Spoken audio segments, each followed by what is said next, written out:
Тема на ваша страна. Добро вечер. Вечерва од Народниот театар во Гевгелија. Таунхол дебата за една тема која повторно се актуализира.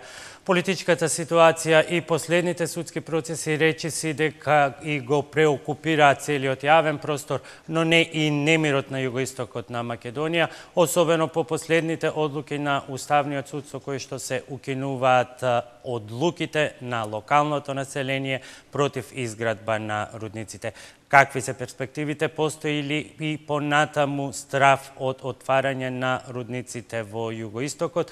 Вечерва е централна тема на оваа таунхол дебата, во која мои гости се Сашко Поцков, градоначалник на општина Гевгелија. Добро вечер и добре дојдовте. Добро вечер. Перо Костадинов, градоначалник на Валандово. Добро вечер и добре дојдовте. Госпоѓа Ана Петровска, државен секретар во Министерството за животна средина и просторно планирање. Ангел Наков, Спас за Гевгелија, потоа Стоп за рудниците на смртта. Ѓорги Танушев, Здрава Котлина, Струмица.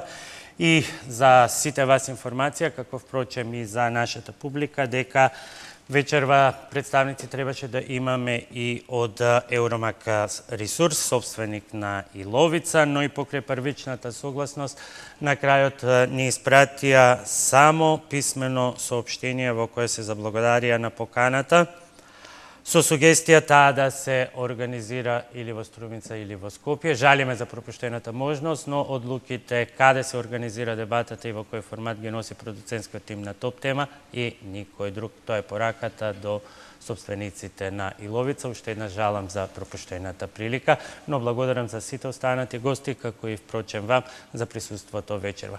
Пред почетокот само кратко подсетување на хронологијата на референдумите. Кампањата против отворање на рудници во југоистокот започна пред речиси 2 години во Гевгелија. Од тука тргна движењето против рудници во југоистокот, кое прво се пренесе во Валандово, Дојран и Богданци, на чија територија се подготвуваше отворањето на рудникот Казандол, а потоа и во Струмица, во чија котлина долги години се работи на отворање на рудникот за злато и бакар и Ловица. Следните месеци успешни локални референдуми се одржаа и во Богданци и во Дојран. Недоволна излезност имаше на референдумот во Валандово, Босилово и Новосело. Притисокот од јавноста која бареше да се заштити животната средина од отворање на рудници кои спаѓаат во тешката Г1 загадувачка индустрија, ја натера тогашната опозиција СДСМ да вети дека ќе се залага за раскинување на сите концесии за истражување и експлоатација издадени од претходната власт. Кон крајот на март годинава, владата го раскина договорот со концесионерот на Казандол Сардич МЦ, кој пак најави тужба пред арбитражниот суд во Вашингтон. Следниот месец, во април, владата му наложи на Министерството за економија да ја продолжи постапката со која од концесионерот Евромакс бара да ја комплетира документацијата за рудникот Каиловица и најавија постапка за преиспитување на исполнувањето на договорот, но до денеска не излегоа со конкретни анализи на истиот. Во меѓувреме, Уставниот суд почна да ги поништува одлуките на општинските совети за распишување локални референдуми со образложение дека прашањето за отворање на рудници е надлежност на централната, а не на локалната власт. Се поништија одлуките за референдумите во Валандово и Дојран, а неодамна и во Гевгелија. Уставноста на одлуките за референдум ја доведоа под прашање поранешните градоначалници на Валандово и Дојран, Николче Чурлиновски и Борче Стамов, додека за референдумот во Гевгелија преиспитување побара концесионерот Резервоар Минералс. За сега вакво барање нема за референдумот во Богданци, како ни за оние во Босилово и Новосело. И тоа беа дел од фактите. 6 референдуми против рудниците на смртта, успешни во Гевгелија, Дојран и Богданци, неуспешни во Валандово, Босилово и Новосело. И сега, на тие референдуми им се спротивставува Уставниот суд. Господине Поцков, еве како наш домаќин вечерва би почнал од вас. Практично тој референдумски бунт почна од тука, меѓутоа сега Гевгелија е последната општина чиј што референдум е предизвикан од страна на заинтересираната компанија за изградба на рудници во овој град. Градот одговори на одлуката на Уставниот суд да поведе иницијатива. имате ли реални аргументи или чувствувате реален страв дека поништувањето на референдумот може да ја смени ситуацијата или ова противење на одлуките на Уставниот суд е само показател со кој сакате да порачате дека ќе го чувате референдумот, кој што навистина беше еден символ на граѓанското единство против изградбата на рудниците? Па се случи одлуката на Уставниот суд. Како што кажавте, меѓутоа, дали чувствувам страв? Никако, заради тоа што сум убеден, кажували пред мене институциите и јас ќе го кажам тоа со една реченица: во Гевгелија рудници ќе нема. Меѓутоа, јас не можам да шпекулирам ниту како институција, ниту како градоначалник. Имам право на емоции на ова работа или на еуфорија, иако како граѓанин се чувствувам така. Мора да ги зборам работите такви какви што се во контекст на институциите која водам. Референдумот успеа и референдумот беше консултативен. Во правниот дел одлука дали ќе се овозможи, дали ќе се даде дозвола за отварање на ископи за истражување или, како што беше случајот минатата година, за продолжување, дава владата на Република Македонија, општина Гевгелија дава само мислење, едно од многуте мислења, која не обврзува владата, а пак референдумот не ја обврзува општината. Зборам правно. Меѓутоа нема политичар на светот, ниту градоначалник предпоставам, кој нема слух за тоа што го збори народот. Ке дебатираме, меѓутоа, оно што мене ми е во овој момент пунувачки е малку разногласијето помеѓу локалните и централните власти, можеби не разногласијето, колку што неодлучноста на централната власт конечно да пресече. А вие сепак не сте од друга партија. Вие сте од иста партија. Вие можете во секој момент да тропнете на вратите на вашите пратеници, да го кренете телефонот на премиерот и едноставно да ги отстраните сите тие пречки кои што се во тоа калкулирање од страна на владата или на крајот на краиштата со пратениците од овој регион и од целиот југоисток да ја отстраните бариерата за усвојување на законот кој што е заглавен во собранието. Значи, например, во Гевгелија, тоа што го зборувате, така е. Дали беа инволвирани пратениците? Да. Пред да дојдам на функцијата градоначалник на општина Гевгелија, бе пратеник во Републичкото собрание и можете да видите во јавните медиуми на социјалните мрежи, кај што постои мојот профил како политичар. Во моментот кога се одвиваше референдумот во општина Гевгелија, сите пратеници беа инволвирани и замолени од моја страна да дадат поддршка на иницијативата на неотварање на рудниците. Во случајот за Гевгелија тоа не е така, бидејќи владата на Република Македонија одби продолжување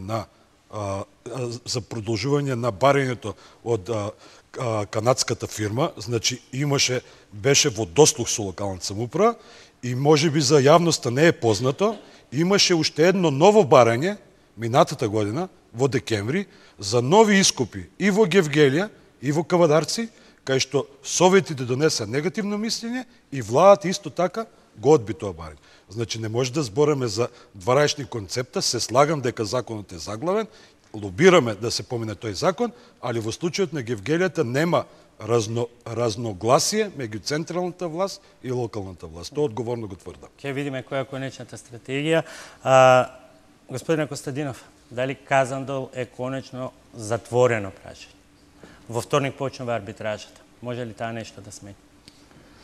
Па сега вака, што може да смени арбитражата, навистина не знам што да ви одговорам на тоа. Ќе го следиме процесот, но Казандол е завршена приказна од аспект што со одлука на влада е прекинат, односно е одземена концесијата на рударскиот комплекс Казандол, кој што не засегаше само нас, беше на територија и на општина Богданци и на општина Дојран, но исто така од проблемот рудници, затоа и дискутираме денес, сме засегнати сите ние како подрачје, како регион, кој што сам по себе не е компактибилен со рударството како дејност, и јас морам уште еднаш бидејќи многу пати сум учествувал на вакви дебати, да го искажам своето незадоволство, затоа што во дебатата не се вклучени сите, сега дознавме нели поради што, но едноставно ова се теми на кои што мораме да дискутираме заедно. Мене ми е многу жал кога бегаме од одговорноста, било која страна да е тоа. Од аспект на прашањето што ги поставивте на старт за уставноста нели на референдумите, јас би рекол дека одлуките на Уставниот суд се малку апсурдни, кои што се донесени. Ете, например, ние во Но се извршни и впечаток е дека токму тоа е тој фактор кој што го создава одново тој бран на немир. Апсолутно. Но, ето, моето мислење е дека одлуките се апсурдни и контроверзни сами по себе. Се користи нели формулацијата дека референдумот во Валандово бил неуспешен, но ние во Валандово имавме близу 5000 гласа против.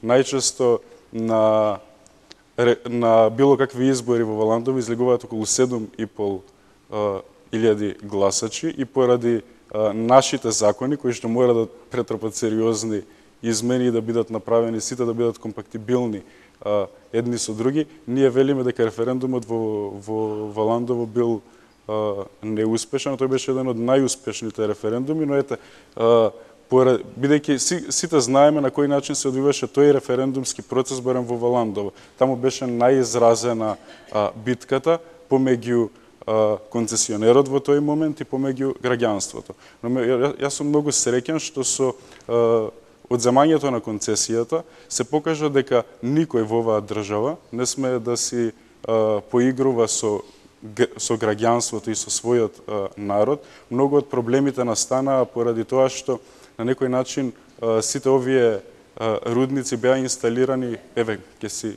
дозволам да користам народски речник и да кажам каубојски, значи едноставно ниту беа консултирани граѓаните, ниту доаѓаа информации било какви до граѓаните и потоа се соочивме сите заедно и со граѓанскиот активизам, но исто така при промената на власта и власта беше ставена во непријатна ситуација, бидејќи концесиите веќе се доделени и концесиите, некои од нив нели беа активни. Така да толку широк е овој нели и процес и толку добро може да не насочи во иднина како треба да се движиме, бидејќи ете јас уште на старт ќе кажам, мислам дека тоа на многумина ми е познато, сум поборник за радикалната, односно за директната демократија. Јасно ни е дека таа е далеку поскапа, но мислам дека за секоја работа треба да бидат прашани граѓаните и ако за мене граѓаните се уставот на државата. Да, ќе ги дебатираме сите аспекти. Господин Анаков, ако се следат и некои владени потези во однос на барањата кои што дојдоа од резервоар Минералс Македонија и кои што не беа одобрени, може би може да се донесе некаков заклучок дека рудници на Кожув најверојатно, меѓутоа сепак сите велиме најверојатно нема да има, но вие сепак велите дека е рано да се стави клуч на спас за Гевгелија и на целата таа иницијатива запишана и на вашите мајци. Зошто? Да, благодарност прво и поздрав до сите ваши гледачи. Многу ни е драго што еве Телма не поддржува во овој процес јавноста за едно клучно и исклучително важно прашање за иднината на нашата држава, не се работи само за Гевгелија во секој случај. Рудници ќе нема. Мислам тука да видиме најасно, рудници на Кожув тоа е сигурно дека ќе нема. Сега, но тоа нема така да биде едноставно, ќе треба со овој активизам, со народот напред, со граѓаните, со нашите градоначалници. Драго ни е што се они овде и секој пат биле овде кога треба и разговараме за овие прашања. Но само ќе ми дозволите да го исправам градоначалникот Поцков. Референдумот во Гевгелија беше референдум за одлучување, не беше консултативен. Значи референдум за одлучување и на него излегува 74% од граѓаните, 99 гласа против. Да не се враќаме на историјата, на 13.000 гласа, никој, сите партии да се соберат, мислам дека не освоиле толку на едни избори. Одлуката на Уставниот суд, кога го потегнавте ова прашање, е скандалозна и абсурдна и небулозна или како сакате, имајќи го предвид фактот дека Уставниот суд, користејќи својата позиција, согласно нашите закони, највулгарно кажано, донесе одлука во која што граѓаните им вика не ова црното што го гледате не е црно, ова е бело. Јас само ќе ми дозволите сосема кратко, бидејќи веројатно се ќе биде обсервирано низ прашањата. Мислам дека Уставот на Република Македонија е нашата водилка, нашиот основ на нашата екзистенција и постоење на нашата држава. Само ќе ви прочитам амандманот 17, 3 реченици. Од Уставот на Република Македонија. Во единиците на локалната самоуправа, граѓаните непосредно или преку представници учествуваат во одлучување за прашања од локално значење, а особено во областите на јавните служби, урбанизмот, руралното планирање, заштитата на околината и локалниот економски развој. Ако отварањето на рудник не ги засега сите овие прашања и не е опфатено, тогаш не знам која е таа дејност. Значи, но сепак одлуките на таа е една од институциите чии што одлуки може да се коментираат, но за жал се извршуваат и мора да се извршуваат. Но така е, затоа јас да ви кажам како граѓанин на ова држава и многу мои пријатели, ние почнуваме да се осеќаме како да сме во лудница во која што докторите се лудаците, а граѓаните се нормалните луѓе. Па не можете основните човекови права, правото за живот, правото за екзистенција, правото за работа, да ви го поништи некој со одлука, а вие да немате никакво право, нити да преговарате, нити да даете забелешка, нити па да се некаде пожалите. Сметам дека ова работа, се слагам со градоначалникот на Валандово, потребна е директна демократија. Граѓаните мора да одлучуваат за такви важни прашања, недвосмислено. Ви благодарам за сега да одиме со Танушев и со Петровска, па да одиме и на прашања. Танушев, Energy Research се обидува низ иницијативи, односно тоа што досега го слушнавме. Првата информација беше дека нема да се користи цијанид, па потоа втората информација беше дека рудата ќе се носи на лужење или топење во Бугарија, и покрај сето тоа вашиот одговор е не. Зошто? Па вака, значи ова е типичен пример на манипулација од страна на Евромакс, бидејќи ова е својствено за нив во повеќе наврати. Прво и основно, тие може да кажат што сакаат, за нас битни и релевантни се податоциве кои што се официјални предадени во министерствата. Тие немат ниту еден документ каде што ова што го кажувате сега дека ќе немало цијанид, ќе немало не знам што, ќе биде така. Јас се повикувам на јавни изјави и соопштенија. Тоа се јавни изјави, но законите на Република Македонија се еднакви за сите и тие гласат дека мора за секоја технологија, дури и за промена технологија, да има повторно студии, повторно јавни расправи и никако поинаку. Не може вие ако имате на криминален начин добиено некаква согласност за првата концесија на Евромакс, немаше дури ни јавна расправа, тие немаат документи за такво нешто. Зборам за 2012-2016, на основа на што им е издадено. И сега ова се повторува, а ние само со една изјава ќе ги покриеме законите. Не може така. Ние бараме согласно законите да се испочитуваат до крај. Имено, тие најмногу од тоа се плашат и за тој ден веројатно не се присутни овде, бидејќи имаме многу документи за нив, каде што се гледа точно прекршување. На низа закон, не само еден. Последниот, еве вчера, значи, објавивме јавно јавна кривична пријава до министерот за економија Крешник Бектеши и претходниот министер Дритон Кучи, поради тоа што не го испочитувале законот. Ова се сериозни работи. Еден ден некој ќе одговара за нив. Така да не може да си играме сега ќе нема цијанид, ќе има цијанид. Кажете што имате написано, документирано и каде што имате одобрено од страна на министерството.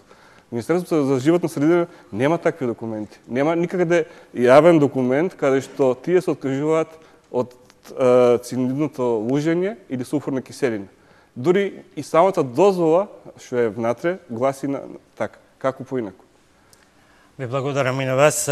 Госпоѓа Петровска, не е джентълменска некултура, бидејќи ве оставив последна, туку намерно, бидејќи сте единствен представник на државните институции. Внимателно ги се слушавте и согледавте. Првото прашање до вас е: колку активни концесии има во моментов за истражување? Бидејќи и таа бројка е многу дискутабилна. Не можам да ви кажам, затоа што во секој генерален колегиум на кој што присуствувам во средите, доаѓаат нови и нови барања за истражувања, за концесии и така натаму. Значи се зборува за некоја бројка од 80 на концесии за истражување кои што се издадени во една година со еден подпис. Меѓутоа, сакам да речам, идејата за понатамошно искористување на природните ресурси, особено на минералните ресурси, продолжува. Значи, доаѓаат баратели до Министерството за економија. Меѓутоа, оно што е многу позитивно и на кое што сум јас сведок, е дека во оној момент кога имаме негативно мислење, дали од општината или од сектор природа или од сектор води во моето министерство, постапката запира. Значи, тоа е многу сериозно голема разлика од она што било претходно. Да, но сепак останува фактот, се извинувам што ве прекинувам, дека точно е, на 27 март 2018 година владата ја донесе одлуката за казан дол, рече дека ќе ги сноси сите последици, сите пенали и така натаму. Меѓутоа, и натаму останува фактот дека активни се 13 концесии за истражување. Тоа се 10.000 квадратни километри од вкупно 25.000 квадратни километри во Република Македонија. И сега, прашањето кое што повторно се поставува е кога ќе се пресече и двата ресора, и економија, и животна средина, и конечно централната власт, кога ќе го направи тој пресек и ќе каже да или не, под кои услови и во кои региони. Што е тоа што го сакаме од југоистокот? Земјоделие, храна, екотуризам или тешка индустрија? И каде ќе алоцира? Да. Знаете како, проблем со толкувањето во моментов е на законите што ние можеме за секоја поединечно барање на иницијатива на приватен инвеститор да одлучуваме само за тоа барање, без да ги земеме предвид кумулативните импакти врз одреден регион од претходно издадени концесии за истражување или за експлоатација. Идеално би било кога, да кажеме, ние како влада во еден момент би рекле, ајде сега да застанеме и да речеме да направиме една стратегиска оцена, која што е алатка на Европска Унија, која што ги анализира кумулативните ефекти од се она што досега се случува. Значи, јас не би направила разлика помеѓу идни концесии, туку и од она што во моментов функционира како рудници. Оти ние не можеме да ги заборавиме. Тораница, Бучим и така, Саса, нели, кои што се веќе активни рудници и потенцијално нови концесии. Да, но велите идеално би било. Зошто не седнете и не го направите тоа? Сепак тоа беше едно од стожерните ветувања на оваа власт. На овој регион му треба живот, а не смрт. Веројатно Костадинов подобро се сеќава на целиот цитат на премиерот Заев, бидејќи беше кажан во дел од неговата кампања. Да, велам, Јас ја земав функцијата како државен секретар од јуни оваа година. Значи, година и нешто не сум била вклучена во работата на владата. Меѓутоа, идејата за потребата од воспоставување на една стратегиска оцена на влијание не е нова, таа е од порано. Предпоставувам дека многу други работи во политиката сега се поважни, за да се дојде до една ваква одлука да се направи таа стратегиска оцена на влијание врз животната средина, односно кумулативните влијанија од постојните, од тековните иницијативи и оние кои што ги имаме согласно просторниот план, затоа што меѓу другото и просторниот план е тој, особено просторниот план во источниот регион, кој што укажува на потребата да се продолжи со истражување за можна експлоатација. Само да чекнеме во просторните планови, например, за општина Гевгелија, ќе видиме до какви се апсурди се доаѓа, што се е тука испланирано, но верувам дека имаме такви прашања. Јас тука би застанал со моите прашања и одиме кон со прашањето од публиката. Првото прашање доаѓа од господин Живко Мурџев. Повелете.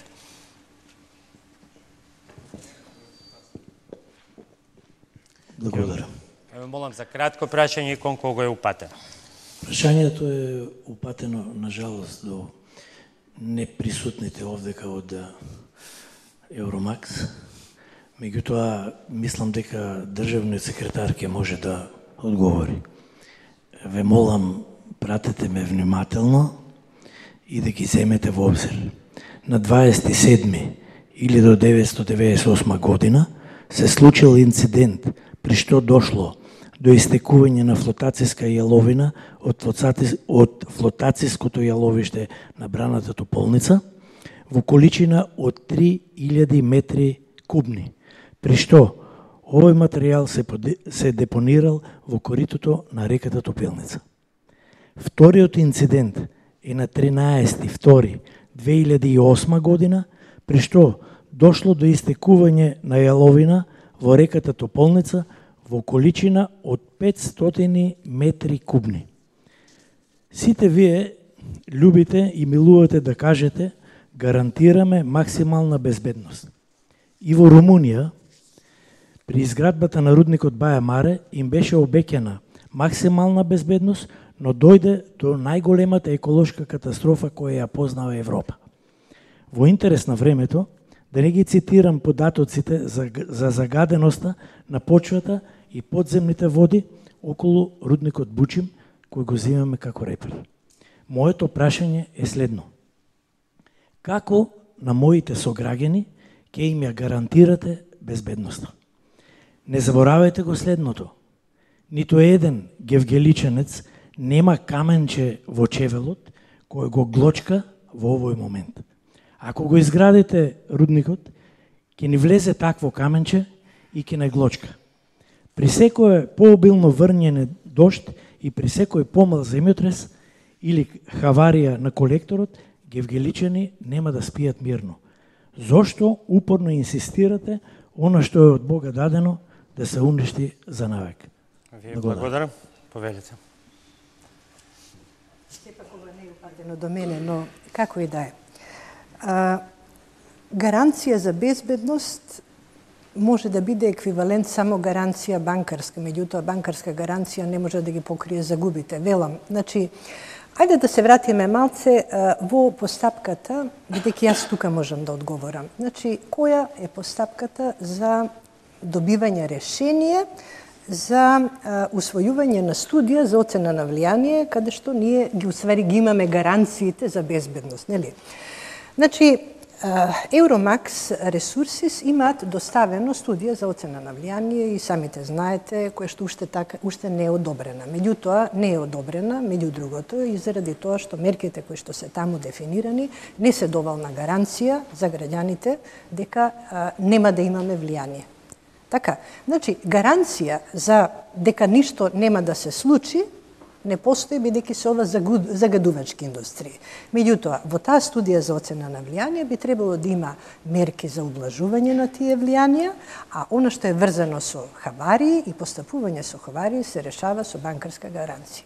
Значи, зборувам хипотетички како би било, кога би било. Во овој момент ние немаме ситуација каде што имаме рудник и каде што имаме гаранција. Имаме ситуација каде што сме ни ваму, ни таму. Значи, немаме одобрено студија и спрема тоа рудникот не може да почне да работи.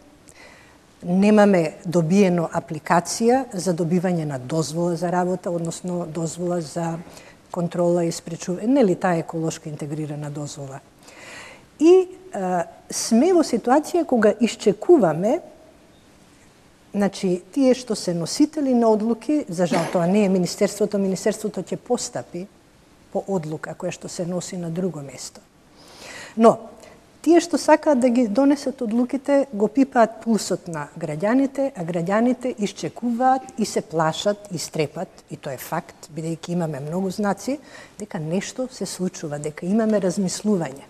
Нели? Штом ја падната на Уставен суд, штом се паднати тие одлуки, веројатно има некакви премислувања. Меѓутоа, јас се плашам од тие премислувања и сум целосно со вас. Значи, гаранција во овој момент нема, бидејќи не е усвоена студијата за оцена на влијание, нити пак тоа што е во студијата дава доволна гаранција. Сосема 15 секунди пократко, бидејќи имаме едно 15 гаранција има сигурно, а тоа е дека има катастрофа. Тоа го кажува податоците на ЕПА, Америчката агенција за заштита на природата, кој што кажува дека од рударството во Западна Америка 40% од подземните и надземните води се тотално контаминирани. Ако од тоа немате поголема гаранција, значи има гаранција за катастрофа. Друга гаранција не постои. Следното прашање доаѓа од Тихомир Учкомановик, советник во општина Гевгелија. Повелете. Благодарам. Би било добро да вечерва беа присутни тука представниците на канадската компанија која изрази желба да гради рудници на Кожув. Името не е прикладно да се споменува во Гевгелија. Прашањето ми е према господја Ана Петковска. Спомнавте дека не се земени во предвид кумулативните влијанија или кумулативните ефекти од рудниците. Еве сега да ве запрашам, дали се земени кумулативните влијанија и кумулативните ефекти од одржаниот референдум во Гевгелија према околината, значи најповеќе алудирам на Казандол. Ако земеме во предвид дека во преамбулата на Европската повелба за локална самоуправа, која што во Македонија никој не ја споменува, а е ратификувана во Македонскиот парламент во 1997 година, децидно стои дека правото на граѓанинот да учествува во водењето на јавните работи представува најдемократски принцип и дека најнепосредното остварување на ова право е можно токму само на локално ниво и децидно е кажано на референдум. Значи, ако ова право го изгуби граѓанинот... Молам само да бидете пократок, особено ако имате уште една прашање. Ако ова право го изгуби граѓанинот, тогаш какви се тие кумулативни ефекти или какви се тие кумулативни влијанија согласно тие определби кои што вие ги споменавте токму од Европската унија? Благодарам. Ајде малку поинако ќе го преформулирам, ќе одговорам меѓутоа на поинаков начин. Значи, и покрај тоа што Уставниот суд ги има укинато одлуките, постои Архуската конвенција која што е втемелена во Законот за животна средина и во постапките за носење одлуки за усвојување на студиите за оцена на влијание. Со други зборови, значи, пред да се донесе решение, бидејќи јас сум тука застапник на орган кој што треба да донесе одлука да усвои студија за оцена на влијание. Значи, не го застапувам Евромакс, не го застапувам Уставниот суд. Можам да зборувам само во делот на надлежностите на моето министерство. Значи, велам, ние не сме ја донеле одлуката за усвојување на студијата. Меѓу другото, зошто? Заради тоа што Архуската конвенција го гарантира правото на граѓаните да се изразат, да се изјаснат во прилог или против реализацијата на одреден проект. Значи, таа одлука, тоа решение ги зима предвид самата студија и мерките и колку тие мерки даваат гаранција дека нема да имаме влијание. Потоа ги зема предвид наодите од јавната расправа, каде што речиси и да немало јавна расправа, меѓутоа после таа јавна расправа која што Министерството е организирало, имаме наплив на незадоволство кога луѓето се информирале и сватиле де факто што ќе се случува во нивната средина. И, значи, овој став на граѓаните секако мора да се земе предвид, односно, тоа не е случајно што решението за одобрување на студијата за оцена на влијание се уште не е усвоено. И најверојатно нема ни да се донесе, бидејќи се поминати 3 години од моментот кога се отпочнати овие постапки, сите законски рокови се завршени и е очигледно дека граѓаните на вистина немаат намера да отстапат и не треба да отстапат, бидејќи би било повредено нивното основно право за здравје и животна средина, доколку би се реализирале вакви проекти. Благодарам. Едно подпрашање од мене до двајцата градоначалници. Господин Поцков, специфично е она за Гевгелија. Почна изградбата на браната на Конско. Се планираат изградби, се планира дел, според некои планови, изградба на ветерници и тука наеднаш повторно виси.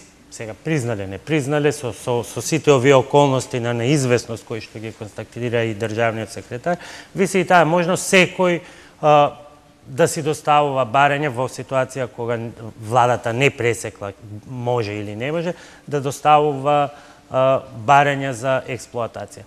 Колку навистина тие локални планови се во дослуг со централната власт, како оди таа комуникација и како насетувате дека во кој правец би се одвивала конечната одлука околу стратегијата во кој правец треба да се одвива овој да се развива во овој регион? Стратегијата е јасна, бидејќи изградбата на конска одбрана, што ја спомневте, се гради од централниот буџет, од државни пари. Таа пушка, самата изградба пушта порака дека намената е за наводнување на обработливите површини во земјоделието, за обезбедување на хидроенергија за користење за добивање на електрична енергија. Од друга страна, не се само капиталните проекти на централната власт застапени во Гевгелија. Отворивме крајот на септември, отворивме прочитителна станица. Крајот на октомври отворивме прв пат во Македонија имаме локална депонија. На 7 ноември пуштивме нов водовод во употреба. Сето тоа има примеси на екологија. Јас сум застапник, тој во мојата изборна програма, Гевгелија европска модерна зелена, она зелена е многу битно, и сум застапник на концептот на одржлив економски развој, баланс меѓу економијата и екологијата. Меѓутоа, конкретно вашето прашање, дали е во тоа во дослух со владата, бидејќи нема формулирано, констатиравме дека нема формулирано стратегија на владата, на нас е оставено сами да го креираме локалниот економски развој и јас со сите потези кои се влечат од страна на општината и на мене како градоначалник заедно со помош на Совет на општина Гевгелија, укажуваме во кој насока ја водиме Гевгелија. Модерна, зелена, европска и баланс меѓу одржлив економски развој. Да, мама, абсурдот кој што не го разбира јавноста е зошто и понатаму. Вие ворете тоа што го говорите, ворете се визиите на Костадинов за развој на Валандовскиот регион, меѓутоа не е воред кога одистата таа влада, предводена од партиите од кои што вие потекнувате, вие добивате писма од министри, ве молам дајте согласност за нешто што сте рекли дека не сте го кажале. И тоа се повторува на секој 6 месеци. Не знам конкретно на што мислите, како... Мислам на постојаните нови барања кои што доаѓаат за различни видови на експлоатација. Еве, во ноември имавте барање од министерот Бектеши, кој што во тоа писмо кога ви го испрати ви напиша дека референдумот не важи. Значи, владин министер ви напиша. Без разлика на сен. Без разлика кои барања ќе ги достават институциите, ние гледаме на тоа, од една страна да ги задоволиме формалните барања. Знам на вие на што алудирате. Меѓутоа, јасна е пораката и не може да очекувате повеќе ниту од институциите градоначалник, ниту од невладините организации, освен тоа што еднаш го кажале. И за тоа ќе одиме до крај, максимум ќе се бориме. И институционално, и со мислењето кое е формирано. Значи, тука нема отстапување. Ако некој не му е јасно, ако продолжи повторно да ги праќа тие писма, повторно ќе не идува на одговор. Костадинов, не е исто одговор. Како вие се сногете во овие абсурдни потези на кои што сме изложени како општество? Јас лично турбулентниот период го преживеав додека да биде одземена концесијата во конкретниот случај во општина Валандова. Наредниот период или општина Валандова не добила барање за нови истражувања или за експлоатација од надлежните министерства. Така да, од тој аспект, барем во поблиска иднина, сметам дека делуваме безбедно, иако ќе треба да го следиме процесот и спорот кој што ќе го има концесионерот со државата. Инаку мислам дека јасни се пораките кои што ги испраќа и владата кон овој регион. Например, еден од најкапиталните проекти кои што повторно Министерството за земјоделие го има во Валандово, тоа е проектот Јужновардарска долина, втора, па сега и трета фаза во поблиска иднина, која што на директен начин му помага на валандовското и на македонското земјоделие. Така да мислам дека концептот е јасен. Многу пати јас сум дискутирал, ете ќе се обидам кратко да кажам едноставно, во Валандово и во целиот овој наш регион е греф, голем греф да го правиме и да инсталираме посебно такви опасни индустрии.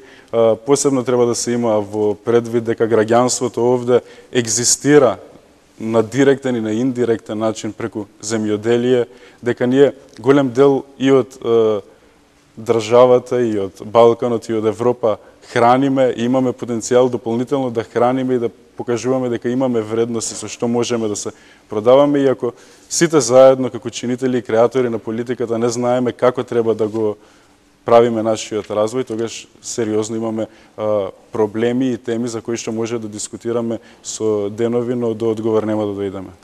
Ви благодарам. Следното прашање доаѓа од Дејан Маџиров, односно прво би сакал Маџиров да го замолам за кратка 2-минутна презентација. Знам дека го барам невозможното, бидејќи проектот кој што го спроведе Полима 13 од Богданци е многу голем, но кратка презентација на вашето истражување околу приходите во државниот, во буџетите од концесиите и вашето прашање. Што покажа прво истражувањето? Да, вака, значи, спрема информациите што ги добивме од Министерството за економија, има 12 активни концесии за експлоатација на металични минерални суровини, значи за експлоатација напоменувам, и од тие 12 концесии уплаќаат на како концесијски надоместок на годишно ниво, значи во 2017 година се однесуваше истражувањето, 5 милиони евра. Додека вкупниот приход што го имат остварено е 180 милиони евра, а финансискиот резултат што го имат направено е 69 милиони евра. Значи, ако го представиме ова како преку проценти од приходот, значи за концесијски надоместок уплаќаат некаде 2,7%, додека за финансискиот резултат од приходот изнесува 38%. Значи, додадената вредност што остваруваат овие рудници за металични минерални суровини изнесува некаде околу 108 милиони евра, или уделот во бруто домашниот производ изнесува само 1,3%. Ако бидам брутален и ако заклучам дека овие бројки значат дека власта како власт, без оглед истражувањето е за години кога имавме друга власт, меѓутоа ќе чекаме оваа да го смени, би бил брутален ако заклучам дека премногу ефтино се продава и богатството и здравието? Да, премногу ефтино, и треба да го земеме фактот дека Македонија е премала територија за да може... И вулгарно безобразно. Да, за да може на секоја риче и долче да има рудник. И рудниците сами по себе се на највпечатлив начин вршат деструкција врз природата. И кога ќе се земе предвид ова, значи економските придобивки кои се, начинот на кој ја уништуваат природата и живиот свет, прашањето мое до државниот секретар е дали има логика да се продолжи со ваква политика, земајќи го в предвид кој економскиот бенефит, зашто се плаќа премалку, и сето тоа уништување што ќе го остават рудниците позаде нив. Исто ако може некој друг од присутните да додаде уште нешто во врска со моето прашање.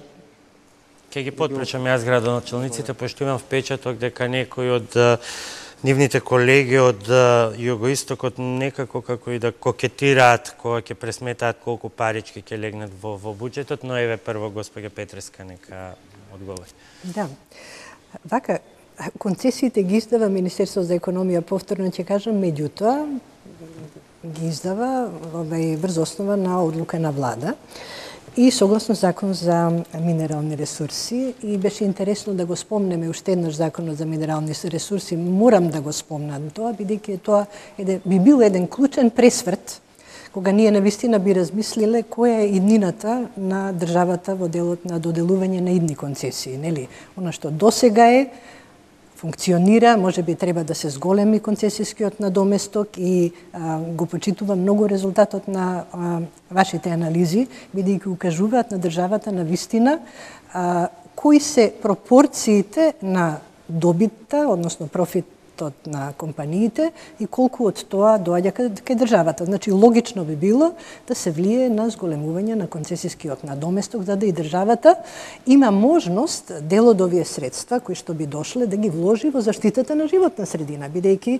ние и така не знаеме, дел од овие концесиски приходи оди во општината, нели, дел оди во државниот буџет, меѓутоа, ако на име на таа концесија се врши одредена деградација во природата и се загрозува потенцијално човечкото здравје, значи треба дел од тие средства да се користат во санација на природата и така натаму.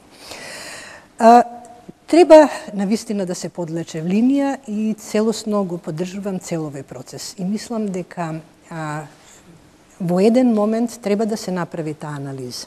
Мислам дека добар начин да се провери каде одиме со оваа политика на издавање на концесии во смисла на експлоатација на природните ресурси на ниво на просторниот план на државата, бидејќи тој просторен план на државата кај да е 2020 година му истекува рокот, нели?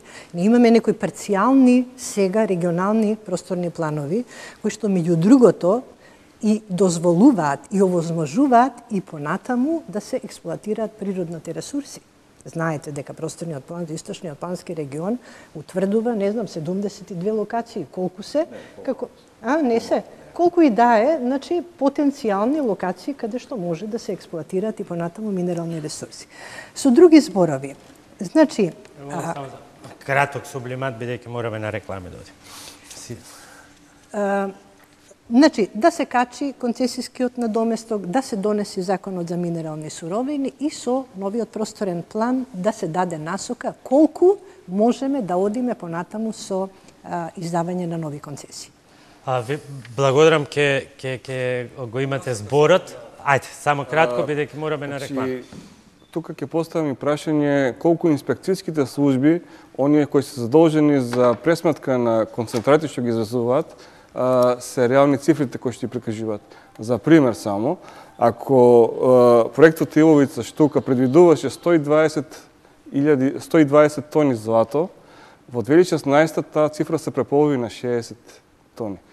Некој го попари половина злато некаде. Така да, прашањето и тука е интересно, зашто има документи, тие ги знаат дека постојат тие документи, не може да имате вие цело време со 4 години, 5 години поред 120 тони злато и наеднаш да биде тоа 60. Тоа е манипулација. Така да има посебна поставка за тоа. Петровска, тоа е кај вашата инспекција или кај другата, бидејќи очигледно... Ова е техничката инспекција на Министерството за економија. Иначе нашата инспекција е само во делот на инспектирање на дозволите, значи еколошката интегрирана дозвола, која што во овој момент дури не е ни аплицирана. Тука одиме со кратка пауза за реклами и се враќаме со преостанатите, а ги имаме уште најмалку 6 прашања од публиката. Добре дојдовте назад, таунхол дебата од Народниот театар во Гевгелија на тема дали повторно постои опасност од отварање на рудниците во југоистокот. Продолжуваме со прашања од гледачите. Следното прашање доаѓа од Стојан Велков, Здрава Котлина Струмица. Во интерес на времето, толку брзо јас како што зборувам, ве молам и вие со прашањата, а и гостите со кратки. Благодарам. Значи имам 4 прашања кои се... 4 едно само, бидејќи за 4 цела емисија не ќе ги поставам како едно. До Ѓорги Танушев сакам да ни ја образложите постапката, односно правните недоследности во кои се навлезени Евромакс и владата, со датуми и така натаму. Зошто се уште ги нема во јавноста студиите од 2012 година, врз основа на која е издадена концесијата, првата концесија на Евромакс, тоа е прашање до генералниот државниот секретар. До градоначалниците, не се сомневам во вашата борба, навистина е храбро што излегувате на дебати, но би сакал да знам на кој начин вие ги организирате нашите заспани градоначалници од Струмичкиот регион, ќе се изразам така, затоа што ги нема на ниедна дебатна емисија, на кој начин ги организирате да можете да го поведите народот против овие проклети рудници. И уште едно прашање имам, така општо ќе го поставам, дали има некој јунак од надлежните министерства и од владата да ги стави на ум нашите барања, за да ги сопре рудниците, оти ако има, треба да се појави веднаш. А ако нема, ќе треба да ги носи на душа 400.000 граѓани од источниот регион. Благодарам. Танушев, За жал, за првото прашање ќе ни треба цела емисија, но главните поенти во 30 секунди. Значи, ќе пробам да бидам што е можно пократок. Се работи за повеќе прекршоци на повеќе закони, пред се законот за минерални суровини, законот за екологија. Би кажал дека концесијата на Еромакс од 2012 е истечена во 2016 година. Тие поднале барање според член 54 од законот за минерални суровини да им се додели дозвола за експлоатација, но тоа барање не е комплетно. Тоа дури ден денес ги нема тие податоци кои се неопходни за такво барање и според тоа би требало министерот за економија во тоа време да им даде негативно решение, односно да ги одбие, но тоа се нема случајно. Баш заради ова е таа кривична пријава што ја објавивме вчера и практично тие имаат работа цело време со истечени концесии. Без разлика што тие во 2018 решија да ја променат технологијата, тоа повлекува нови работи, значи едноставно тие се далеку од законот. Само 5 минути ни останаа, за сите имам прашање. Петреска, не е прашање до вас, но колку има амбиент во владата да свртите кај вашите колеги и да кажете колеги да седнеме ова вака, повеќе не бива. Јас можам да кажам кој е ставот на Министерството. Да, секако. Ставот на Министерството е не се создадени услови да се донесе решение за одобрување на студијата. Со други збори, таа студија нема да се одобри. А дали тие дополнително ќе доставуваат нови со, не знам, измената технологија, тоа е веќе друго прашање. Меѓутоа во овој момент и Поцков, паѓате ли и вие, а и вашите колеги градоначалници некогаш во искушение да ги пресметувате парите од концесија, а имате празни буџети што треба да ги полните, па си викате, чекај да размислам, може би и може да се направи некаков компромис. Јас сметам дека здравието на луѓето и приоритетите на граѓаните немаат цена. Еве јас искрено ќе ви кажам, минатата година кога ја презеда функцијата градоначалник во Валандово, стаса прилив од концесионерот кој што нели имаше концесија во општина Валандово и тоа беа помалку од 2 милиони денари. Со тие 2 милиони денари ние не можеме 100 метри асфалт да направиме како што треба во општина Валандово, така да мислам дека околу тој аспект јас воопшто немам дилеми и воопшто. Исто, мислам да нема дилеми, тоа се повеќе функцијата градоначалник наликува на современ менаџер.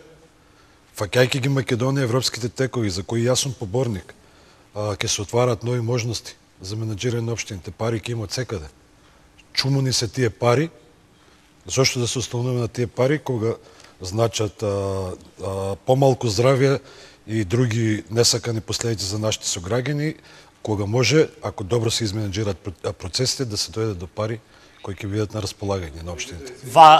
Немаме повеќе време за контрареплика. Васил Томов и Васил Кочев и Марина Томова, ве молам еден по еден брзо со прашање. Добро вечер на сите. Член сум на Сдруженијето на граѓани Спас за нас и како председател на Сдруженијето на граѓани Светски центар за природни и научни студии Балкан Елсторија. Кратки се прашањето и најдобри. До градоначалникот. Ако се преземат акции да се прават рудниците од општините и како вас, како градоначалник, как ги не заштитите? И до градоначалникот од Валандово, јас летам со параглайдер, па надлетан ми е просторот, активности има там. Толку. Фала на сите. Ако те издружение на граѓани, немаме, ги преземе навистина немаме време. Ги гледаме транспарентите, кратки одговори, ве молам. Еве најкратко, значи нема барате што ќе преземам јас како градоначалник, ќе бидам прв начело со вас.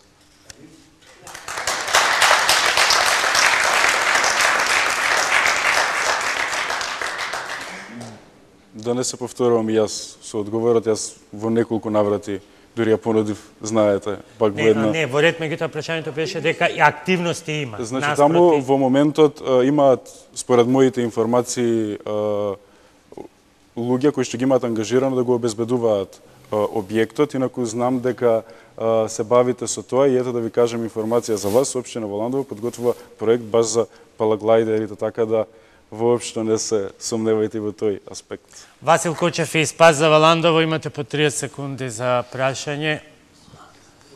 Да, уште Спас за Валандово и мораме да привршуваме. Моето прашање е насочено кон представникот од животна средина. Го спомнавте просторниот план на Република Македонија неколку пати. Не ме е јасно зошто се игнорира неговиот текстуален дел, елаборатите и секако графичкиот дел во кој што се гледа дека на регионот, посебно Гевгелиско-Валандовскиот регион, не се предвидени никакви простори за експлоатација на минерални суровини. Сушност, во елаборатот за животна средина пишува дека по широки подрачја со потенцијално нарушен квалитет се котлините Струмичко-Радовишката, Гевгелиско-Валандовската од експлоатација на минерални суровини. Зарем ова не е доволно да прекинеме да говориме за рудници и да разговараме за оддржлив развој и обновливи извори на енергија? Ви благодарам. Ајде, кратко. Секторската студија за минерални ресурси, која што е составен дел исто така на просторниот план, пак вели дека треба да се продолжи со истражување на металичните минерални ресурси. Со други зборови, има одредени контрадикции, затоа би рекла дека мора да се ажурира просторниот план и да се стави таа линија што може, а што не може да се експлоатира во смисла на природни ресурси и минерални ресурси. Времето не истече, но еве најактуелни се Струмичани. Танушев, што понатам? Ние сега 15 секунди. Така, значи ќе ги тераме во два правци работиме. Првата работа е со граѓански активизам, значи интензивно се координираме со колегите од Југоистокот, како регионална иницијатива, една за секој да ги сопреме овие рудници, бидејќи многу загадуваат, и вторе, паралелно идеме со правни лекови, бидејќи имаме и такако дебели аргументи од правна природа, што убаво ќе ги замислат и концесионерите, но и оние кои треба да одговараат за дадени подписи и дозволи. Поцков и Костадинов, последно прашање. Имате ли во план конечно да седнете со колегите, со партијците од централната власт и навистина да ги потурнете конечно оваа неизвестност да се реши? Па макар каков бил и одговорот, а во зависност од одговорот ќе зависи и политичката цена што ќе се плати.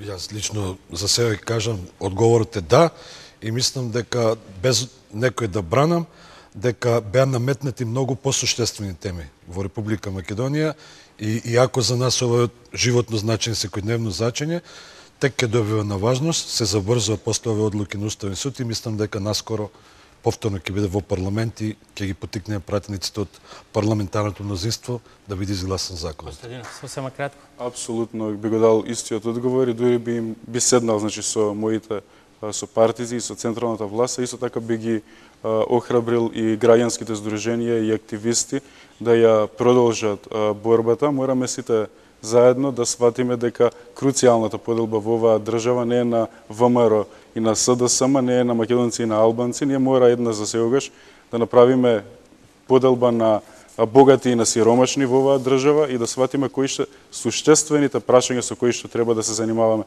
Сметам дека многу повеќе се занимаваме со форма, а многу помалку со суштина. Јас ви благодарам на сите што вечерва бевте мои гости. Благодарности и до публиката и до прашањата кои што ги поставивте. Се извинувам што сепак времето е ограничено, но се надевам дека ова беше наш мал придонес кон разјаснување или поттикнување на процесот кон конечна завршница. Благодарам што бевте гости и дел од оваа емисија. Довидување.